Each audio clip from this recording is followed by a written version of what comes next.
আজীবন জেলত থাকুতে থাকুতে ব্রলেন হয়ে যাব।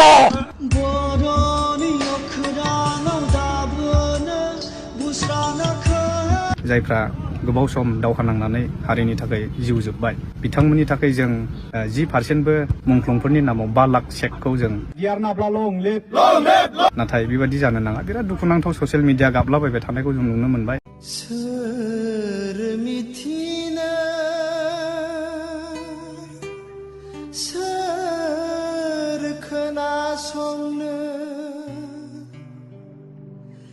नोंनि गाबनाय दाहाखौ नों बिमानि गाबनायखौ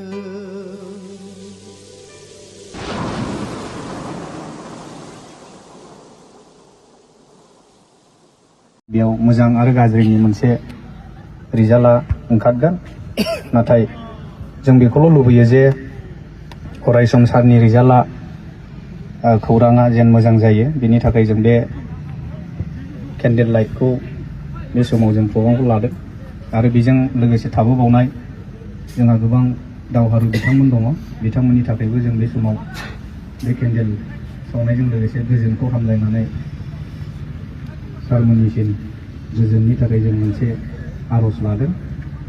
बे समाव जों 6 मिनिट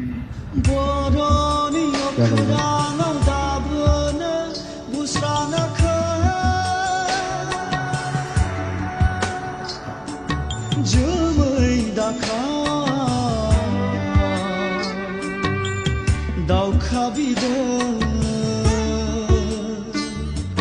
जोमै दाखा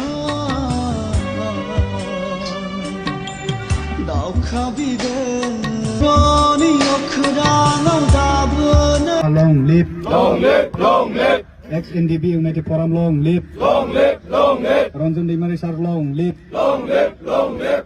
हामबायसै। जों बेयाव केन्डेल लानानै मानि थाखाय बेबायदि प्रग्रामखौ लादों आं एसे सिगाङावबो बुंबाय जेन गाबोन जोंहा मोनसे सारनि राय दङ 15 मार्च 2024 जेन' सारनि रायआ अरायसम मोजां रिजाल्टआव फैबाय थायो जों बेखौ हास्थायो गाज्रिखौ जों मालाबाबो हास्थाया। सार आरो सारनि लोगोफोर बेसेबां दं बिसिनि उदांस्रिनि थाखाय जों अरायसम इसेबां थांनानै थायो इसेबां जों अबंलावरिनि सिगाङाव आफा इसोरनि सिगाङाव जों आर'ज गाबबाय थागोन होननानै जों बुंदों। आर'जआथ' बेनो जों नैबे आमथिखा एरियायाव जिबायदि रिजाल्टखौ मोन्दों मोजाङानो ममबाथि सावनानै बिथांमोनाबो सारमोननि थाखाय आर'ज गाबगोन गाबबायानो जानांगौ दासिमाव बेबादि जों प्रग्रामखौ खालामदों।